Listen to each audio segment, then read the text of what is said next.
Hello and welcome to another episode of the Wave, the wonderful Alberni Valley Experience. I'm your host, Don Texan, coming to you via Zoom right here from the beautiful valley that I call home, the wonderful Alberni Valley Experience. And today I am going to be interviewing a very special guest who's the mother of a good friend of mine, and I also consider her as my friend because she lives here in the wonderful Alberni Valley. She is the program coordinator, council, something. She's a coordinator of a program that's very special. I'll let her tell you about it, okay? But anyway, I'm glad to have her on the show. She works at the Friendship Center, one of the beautiful establishments here in Port Alberni, and we're going to be talking about that as well. One thing I love about Port Alberni is the strong sense of community among its people. And in the forefront of this community is my guest, and I would like you to welcome her. Please welcome Darlene Leonew from the Friendship Center. So let's clarify, darling. I messed that up. What do you do in the Friendship Center again? Hi, my name is Darlene. I'm a parenting program coordinator for Brighter Futures parenting program. So Okay. yeah, I facilitate workshops for young moms and dads and so on different topics. So challenging topics, discipline, healthy food, safety. We try to find ways for them to cook on a tight budget. Um, all different types of aspects when it comes to families. Okay. So could you tell me a little bit about the Friendship Center? Why was it established? What kind of establishment is it? And is, if I understand correctly, it is open to everybody, not just the indigenous people, but although most of your clients are indigenous people, I suppose. But the Friendship Uh, Center is for everybody, right? yes, the Friendship Center is for everybody. I want to say it was like 26, 27 years ago it was founded. So what happened was we're a really, Fort Alberni has a lot of other communities outside. So we have a house at Banfield, Tofino, um, Heshquit, all sorts of places. And so First Nations communities were moving into town. So some maybe for health, some maybe when maybe being elderly had to move into the city. So they were finding there was no resources. So a few people came together and worked really hard. And I don't know the whole history of it right now offhand, but they came together and they started I know there was quite a few people that were integral to it. One of the elders, Arthur Peters from Banfield. There was quite a few people that were, Dr. Webster, I believe, was one of them. And so they put together a group of people and they raised money to start the Friendship Center, and which is now located on 4th Avenue. But when it Mm-hmm. first started, it was on 2nd Avenue. Oh, okay. Yeah, so and then they started off and it was very little programs to start off with, but now the Friendship Center has quite a few different programs available to anybody. We have an open door policy, and we welcome anybody. We normally, before COVID, we would have a community dinner once a month, Uh-huh. have people come and join us, and then we'll have an elders lunch once a month. And what other services do we do? So we have a parenting program. We have family support workers who work one-on-one with families, right? So if there's any kind of need, any kind of emergencies, they help with that. We have early childhood education workers, so they also work one-on-one. We have a really great drug and alcohol counselor and mental health and addictions he also works with, right? Oh, good to know. Yes, and then we have a family law advocate. Um, so in time of Was that crisis, Stephen? I think I met him. Stephen? well, no, No. Stephen actually does more of the tenancy. So he does a I lot of see. the tenancy stuff. So any type of issues with your landlord, he tries to mediate, he'll do dispute resolutions, a lot of advocacy, right? Mm-hmm. So family law will do more of the stuff around child apprehension, concerns of that, and work closely with the family. I Then see. and then we get other, like, so then we'll have other programs that'll come in. So the Brighter Futures program usually runs on Tuesdays. And so in the past, it was just we would do a workshop on a topic, and we would sit and we'd have a circle, and women would come, and then we'd have a childminder watch the kids, and then we would sit for a while and do some heavy talk sometimes about, you know, raising families and just having support for the moms, which is really important, so that they feel like they have somebody to, you know, to walk with them on, you know, in their parenting journey, right? Uh-huh. That Yeah. is very interesting. I lived in Port Alberni for 5 years now, and the Friendship Center is just down along the hill where I live because I'm on Fort Avenue in the corner of Athol Street. And I must admit, I pass that center every day going to work for the past 5 years. But I've never been in there until finally I got invited to do a story to cover the story of the seniors' lunch to be part of the Wave, one of the Wave episodes. So I went there and I met so many wonderful people. I got such a warm reception. It was a really indeed a friendship center. I felt very welcome. The people there were very friendly, and it was supposed to have that lunch or something, but I missed it. Oh. That's when my interest grew on the Friendship Center, and then I was looking for somebody to talk to about the Friendship Center. So one thing led to another, and I found you. And it connects so many people. So when I first moved here, I didn't have any connection to my own culture. So I Hmm. started working at the Friendship Center, and people are so willing to just teach you all sorts of interesting pieces about the history and the culture in the New Channel territory. I've had an honor to work with a lot of elders and work closely with them, and they're always willing to share their knowledge. So it's a great connection for people who don't have a place or a family or Hmm. a culture to call, you know, their own, right? So who So, came up with the name Friendship Center? Because at least oh, Friendship Center is more generic. It's like more inclusive of everybody, not specifically for a group or a type well, of group. it was well, so I'm not 100% sure. That's a good question, but it was based on the friendship circle, right? So, Mm, um, okay. yeah. So I don't know the history of the name itself, So when did but you it come was to a get movement. involved with the Friendship Centers? How long ago did you start getting involved with the Friendship Center as a program 60. coordinator? Oh, I started working at the Friendship Center 16 years ago. I started off on a 10-month program. It was a job creation program, and I was Oh. told not to get comfortable. It was 10-month program, and that, you know, it was just a learning opportunity. And I've just kind of had the opportunity to move in different places. So I've worked at quite different, quite a different. I do many other things at the Friendship Center. Mm-hmm. I'll do a lot of the cultural work. I help coordinate the cultural camp, which normally happens in the month of July, Mm-hmm. which where we take 50 plus people out camping, and we incorporate language, we incorporate cultural pieces.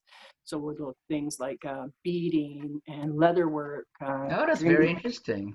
Yeah, and the families all. So we provide the campsite, we provide the food, the transportation, and activities, and so parents and their families just to get to come and show up Mm-hmm.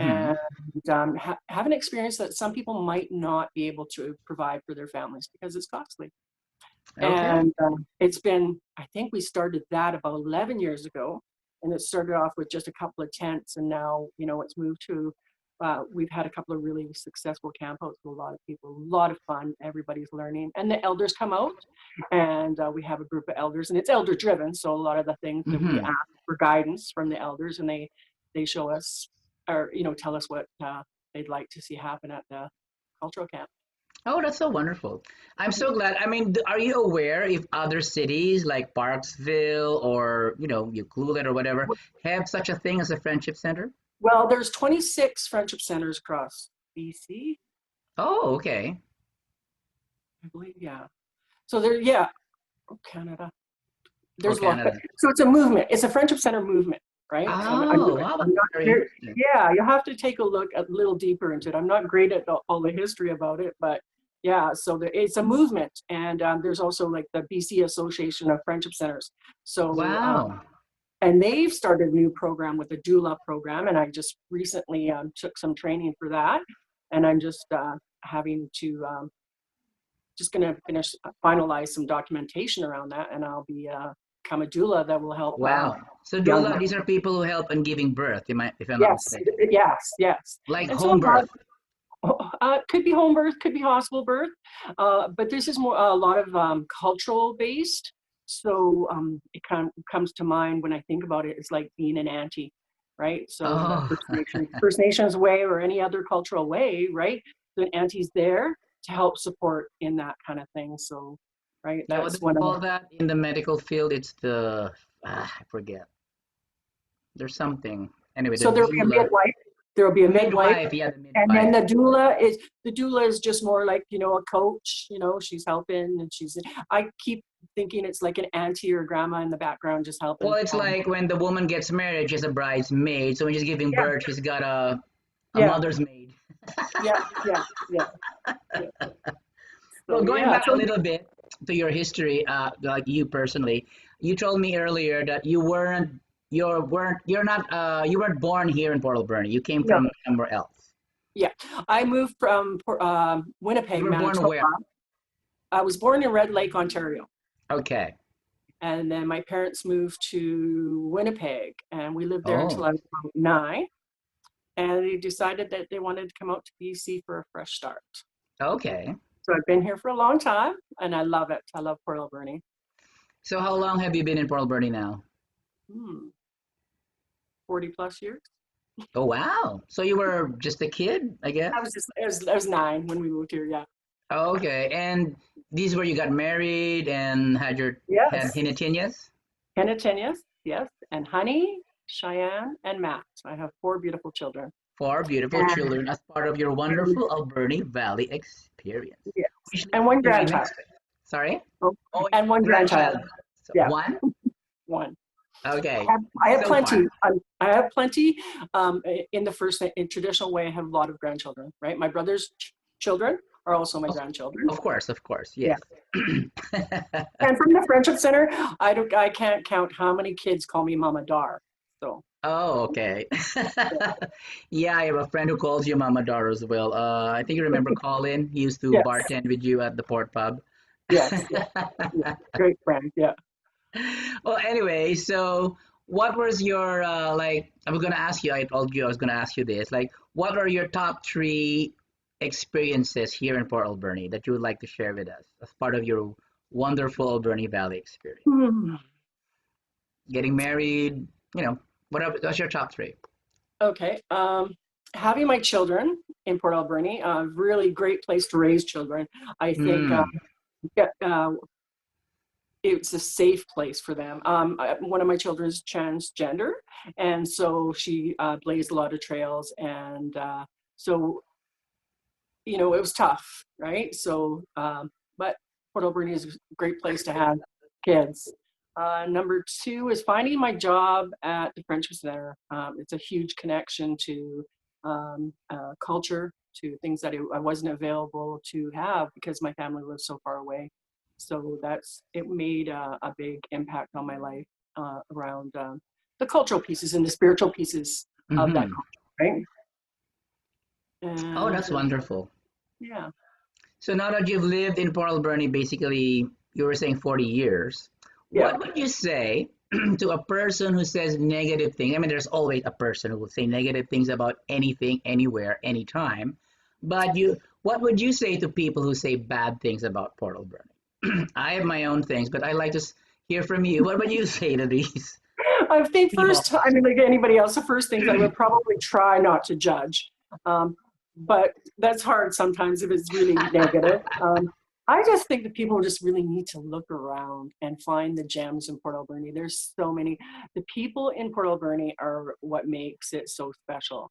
We have such a diverse community, and giving that a chance. Every place has its downfalls, but Port Alberni, the people are just so welcoming, so amazing. You see, anytime somebody's posting something, uh, there's a lot of negative, but I think there's so many more positive things around Port Alberni to focus on. Oh, definitely. I agree. I mean, life is a series, an everyday series of yin and yang. So yin is Yeah, up and yang is down. But in my experience here in Port Alberni, for every yang, one yang down, there's always five yings up. nice. Yes. Yeah. Yeah. The positives will always outweigh the negatives. It's just a matter, as you said, us focusing on them and finding them. And you Mm-hmm. will continue to have a wonderful Alberni Valley experience, just as the beautiful Dara has just shared with us. Now, I don't know if you're the right person to ask about this, but just tell me if not. So I've been to some churches around town, and there were two churches that make it a point in their opening statement or the opening remarks, like you are welcome and this and that, and we are privileged to be living and playing in the unceded territories of the Hupachesit and of the Shop people. Mm-hmm. Could you tell me a little bit about what that's all about? What is unceded? What are the Hupachesit and the shot? And shed a little light on that because I am admittedly ignorant on that thing. Okay. So we're just acknowledging the people that came before us, right? This was their Okay. territory, and we're acknowledging that, right? And we're honoring that when we say that to people. And it shows that we're trying to move forward and not live in the past in different ways of thinking. So that the territory was their land, and it was so we respect that. So that when we say that, that shows a lot of respect and acknowledgement to the people that were here first. Well, I get that part when you see you're acknowledging that they were here first. They're technically it's their land, but when you say unceded, what exactly does Hey, that mean? hmm, I'm not 100% sure how I can explain that. Okay. Um, yeah, Would you I know think somebody who I I could talk think you to and might explain it to I me? think you might have to talk to somebody from Tisha or Hupacheset who can explain that in a lot um, uh, easier way than I Okay. would. All right, fair enough. That brings me to our my favorite part of the interview, which is the rapid round fire. Okay, Um, so I'm going to ask you a series of questions, and you just whatever comes to mind, just say it out loud. All right. Number one, living in Port Alberni makes me feel like oh, part of the West Coast. part of the West Coast. All right. Number two, the people in Port Alberni are. Colorful, creative, and a lot of fun. Oh, I like that. Okay, colorful, creative, and a lot of fun. Like me. Anyway. Thank you. All righty. Number three, in a word or a phrase, I would describe Port Alberni as. My hometown. Oh, that's wonderful. Although you weren't born here, but it's home to you now. Yeah, it's Oh, my that's good. hometown. Wonderful. All right. Next, we have when people ask me what it is like to live in Port Alberni, I say. Oh, I explain all the different beautiful spots around Port Alberni because I have a lot of family that doesn't live here. So I will talk about the beautiful Mount Arrowsmith, Long Beach, Cameron Lake, um, uh, take them to the Lookout. There's so many different places around here. Banfield, the cruise, Harbor Key. There's so many things that we can show people when they come. Okay, perfect. That was the next question, actually. If you have visitors, where are you going to take them? So you already said that. Oh, I take Banfield, them again. there you go. Okay, that was so much fun. So for my final question to you, darling, is complete this sentence. I love living in Port Alberni because. I love living in Port Alberni because it has a lot to offer. We're and we're growing, and I just love all the people here. Perfect. What a beautiful answer. Thank you so much for. I know Hinatinas told me you're a bit camera shy, and you're not used to doing some of these things. But I assured her that I will make you as comfortable as possible with the interview, and I thank you for Thank you. taking the time to sit and chat with me and share your wonderful Alberni Valley experience, which I am sure is going to continue for many years to come. Thank you for being in Port Alberni. Thank you for being a part of the community and serving them through the Friendship Center. So, where again is the Friendship Center for our listeners and our viewers? Where can they 35, find the Friendship Center? 3555 4th Avenue. That's right. And That's if just we and if we can't help you, we direct you somewhere that you can get help. That's so wonderful. And that's the only Friendship Center here in Port Alberni, is it not? Yes. Yes. Perfect. Well, again, thank you so much, Darlene, for being on the show. And that's it for us today. We will catch you next time on The Wave. Thank you very much.